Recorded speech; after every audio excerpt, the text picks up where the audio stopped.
You are listening to the Airline Selection Podcast, where we bring you insights to help you succeed at airline selections.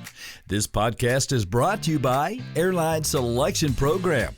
Please welcome your host, airline captain and major airline recruiter, Guillaume Debauchez.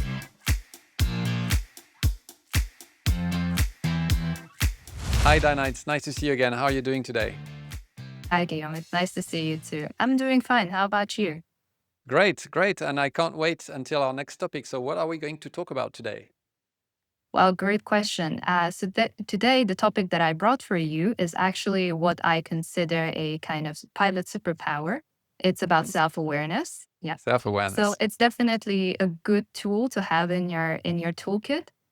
So today what we are going to talk about is how knowing yourself, basically your habits and your stress responses, how it can make you a safer pilot. And yeah, so if that's all right with you, I would like to introduce the topic in a way that I would explain what self-awareness is. And then I will, of course, ask you a couple of questions, okay? Great. And for those who perhaps discover us on this video, so you're a psychologist, right? Yes, so I'm the psychologist of the company, and for the clients or just any viewer who sees us for the first time, you can meet me not only here in the podcast but also in the 16 PF debriefs. Okay, very nice. Okay, so let's get back to self-awareness then. Okay, perfect. So, what is actually self-awareness? Maybe you have heard about it before, but just to clarify things, self-awareness is basically how you perceive and you understand your whole being.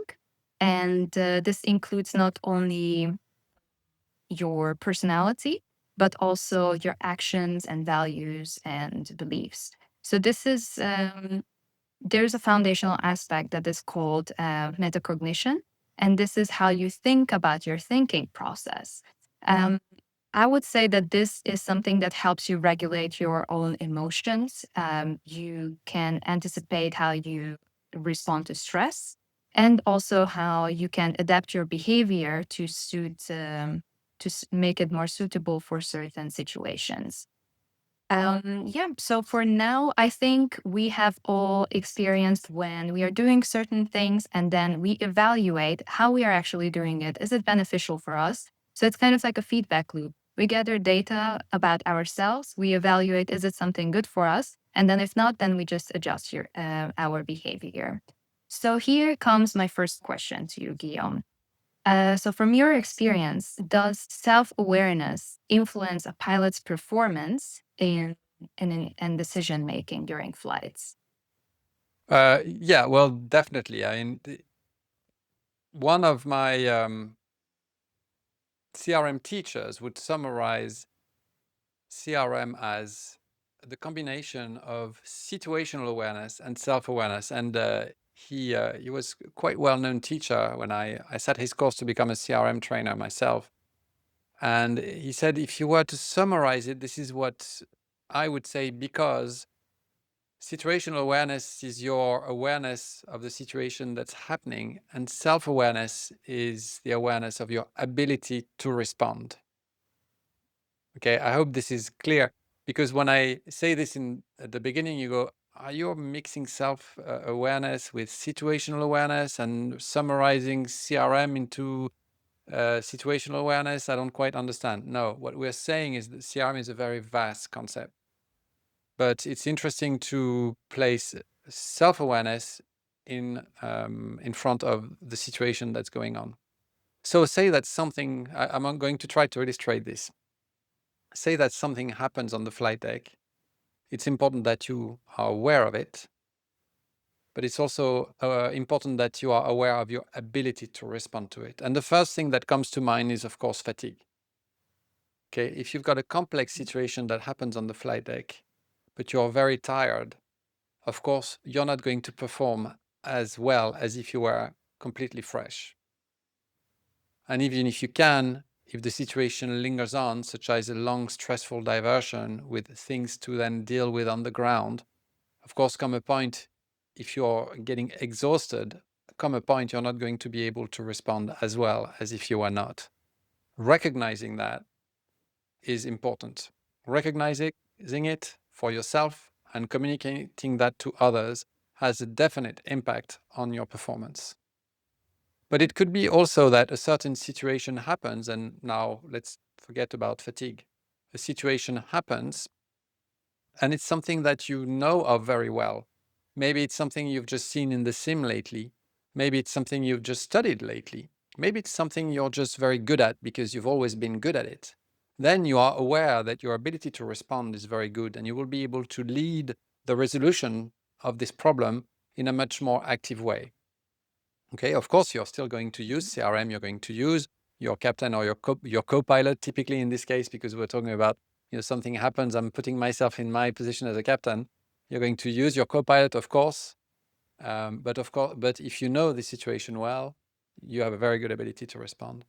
How about if it's something that you've not seen for a while, a situation that happens that you've never encountered, that you never thought of? And of course, even if you're a captain, this sometimes can happen.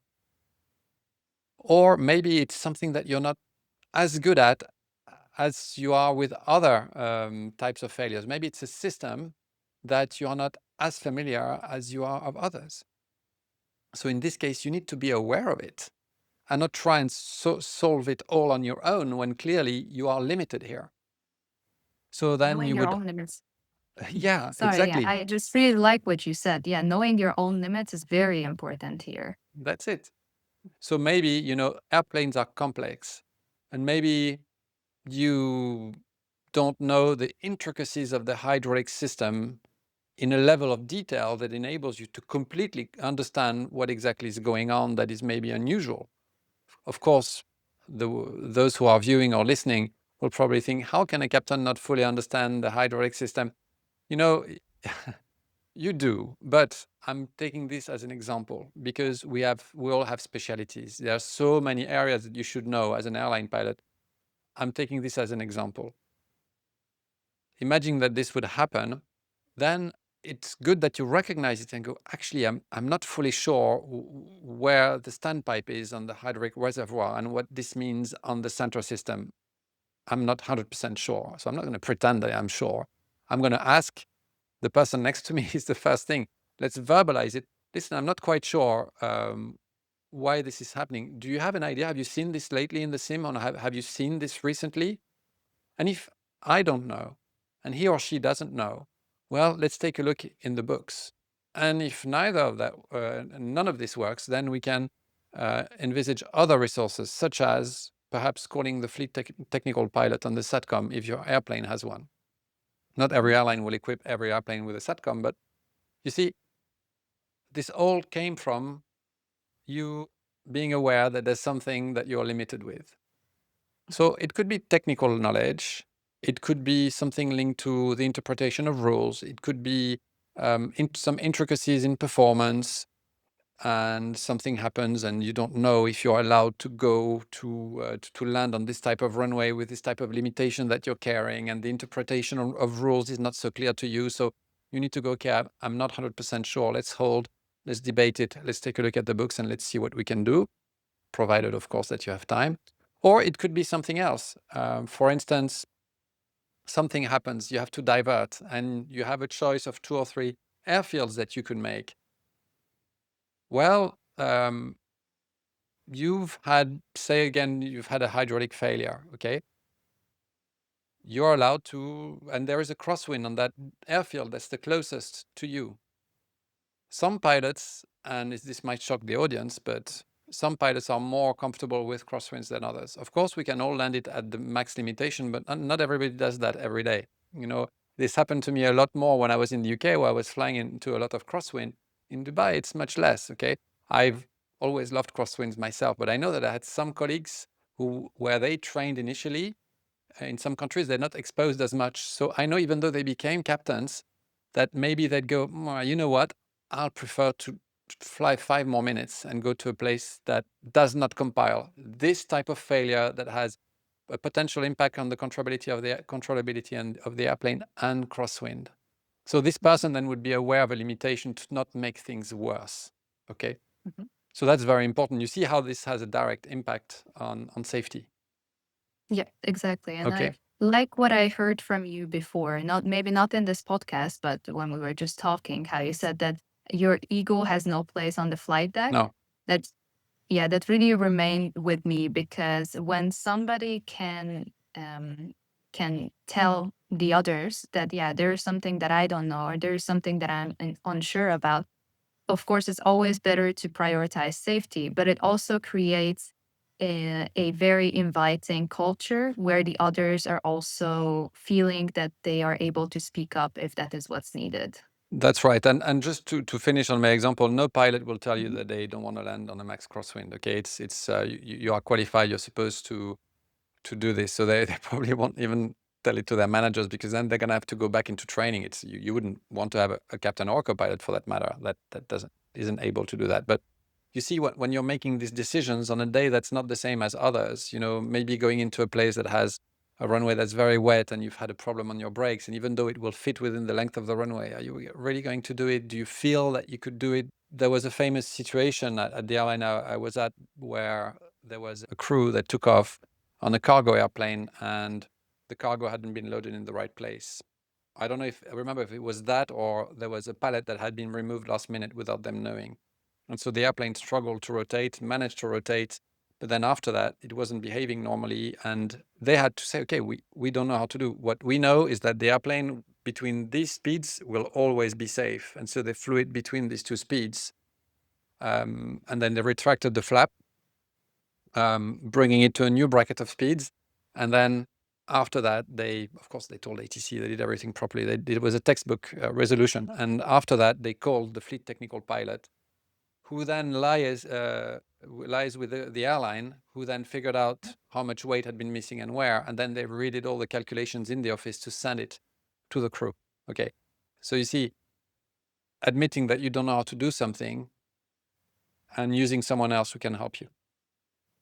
Okay, so that actually leads me to our next question, where I wanted to ask you about is how self awareness manifests itself when you're working together with other people. Because I really do believe that if somebody is using self awareness and they're actively monitoring how their tone and the words that they chose, how they are reflecting on others, then they Yeah. can really create an environment that just reflects the psychological safety so that other people feel that they are allowed to speak up. They are, of course, kept to a high standard, but they can still make mistakes and then learn from them. So, did Yeah. you ever experience something like that? Somebody who used this very well, or maybe on the other hand, when they disregarded it?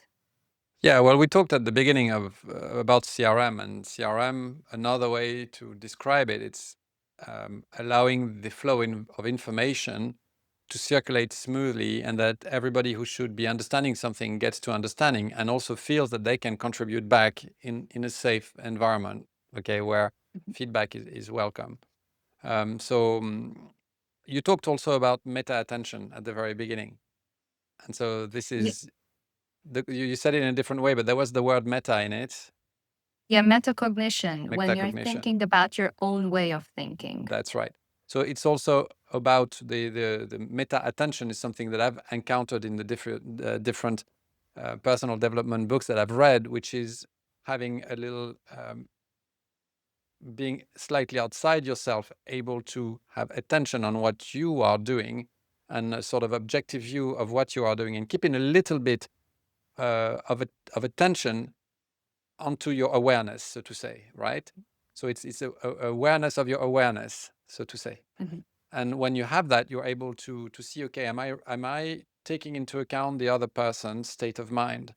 You can get so many cues from someone's behavior, how they speak, how much they speak, how they move, the signs that they give you, if they are happy or frustrated, or if they get close all of a sudden because of something you said. It's important to gather all the cues that you can so that you can give an optimal environment to your coworker Mhm. and stimulate the best type of responses. Okay, and you need to do that throughout the whole flight. But you can see this very often in line captains who are just very good at it, or in exceptional instructors who are able to adjust to their student who go as far as adjusting to the communication style of their student, even so that they meet the student where the student is and communicate the way that the student does to then bring them to where they need to get. Okay, so this is a wonderful way. Meanwhile, such an instructor needs to remain situationally aware so that they can maintain the safety of the environment that they're in. So have I seen people being exceptional? Yes. And it doesn't have to be on the fly deck. Talking about teachers, we've all had exceptional teachers, and we know how much of an impact they can have on us. And in order to teach properly like that, you need to be present. Because if you're all up in your head, there's no space for you gathering the cues from others. If you're not able to be present in your body for your body to receive what others are telling you, you're all up in your head, and then you're just delivering your content. And then you miss what the other person is actually telling you without even opening their mouth. Or you miss when they open their mouth, you miss their the increase in their rate of speech, the fact that all of a sudden they're being more quiet, or that their tonality is stressed. You miss all that, and you continue to deliver your content. So have I seen people be really bad at that? Yeah. I've seen captains and co-pilots, but you notice it more when you're a co-pilot and you have a captain like that who would speak extremely fast, and you don't manage to understand, and they don't spot that you're just shut down. Yes, And that's sad. Oh, sorry. Yeah. yeah, and so there's nothing you can do about that. So except maybe to tell them, hey, sorry, I'm not getting everything because your rate of speech is a bit much for me. You try and say it as nicely. Can you try and let's summarize the important points? But they would invariably continue to speak the way they do because they're not used to doing it in any other way. They're used to their own voice in their head. That's all they know. So there's not much that you can do here, unfortunately. So that would be a bad example of self-awareness. Well, it's actually very good that you mentioned it now, because that brings us to our last question, and it's a very important one, I believe, because it's about if self-awareness can be taught, and what do you think about this? Yeah. So of course. So I think when we started to discuss this episode today, when talking about the self-awareness in others, we were going to talk a little bit about personality questionnaires, in fact, and maybe answering your previous question, we could go back to that. You know how I just spoke about someone who was speaking too fast or an exceptional teacher, and that would be good examples. I think there's something that would be even more telling, would be to talk about the different types of personalities. So you and me, we are both specialists on personality questionnaires, in particular the 16PF, and the 16PF has this particularity that it's got 16 personality factors graded 1 to 10. Okay, with results that can go from 1 to 10. So 16 times 10 possibilities of being a human and being put into one square. In fact, there's 10 squares that you're going to be in, but there are many, many possibilities, many, many combinations. So it's important to understand that you have a right to be where you are on this set of squares that is unique to you. As you know, if you follow our courses and you followed our other videos, there are a few areas where if you are in those areas, in these combinations, being a pilot's probably going to be difficult for you. You're going to struggle as a pilot, okay? But you would be very fit to do something else. Being an agency creative, if you had the traits of an agency creative, well, you would be fit for that. Maybe it would be more difficult to be a pilot if you had all of those traits that this type of profession has, okay? There's a space for everybody. What's interesting for us when we study personality questionnaires is that there are a few areas where really you shouldn't be, that are called risk areas as a pilot. But these are very, very few, in fact. And it's the same for most jobs, okay, for most occupations. For instance, if you're a cabin crew and you very much lack empathy, it's going to be a problem. You're with 350 humans looking at you all the time for hours, okay? If you have a problem of empathy, it's going to be a problem. If you're going to be a CEO of a company who is struggling, or a general, managing soldiers about to go to war, if you have an empathy that is too high, it could be a problem because you're going to have to make difficult decisions, out of which some people might even suffer. Okay, so there's a space for everyone. But imagining that you are in none of the areas of risk, there are so many different combinations between different pilots that are completely okay, and you have pilots being completely different in terms of personality, that just they are not in the areas of risk. So being aware of where you are is super important, and being aware of this, how personalities work, is super important as well, because it allows you to understand where you are, but also that others have a full right to be somewhere else. And that if you fly with someone who's different than you, well, there could be areas of frictions and misunderstandings. And it's important to understand that it's not their fault. It's not your fault either. It's just the nature of human beings. So first of all, let's explain that it is safe that we have different personalities on the flight deck, because the viewpoint of one may be different to the viewpoint of another one, the standpoint of one and the other. And this is very safe, actually, because they might not see things the same way as you, so they might spot something you haven't spotted. Okay? This is why airlines don't have precise model of just a limited amount of personality traits that they want, but they just exclude the ones that they really are not safe. They keep all of the other ones. So let me give you an example. You could be someone who's more serious, or you could be someone who's more lively.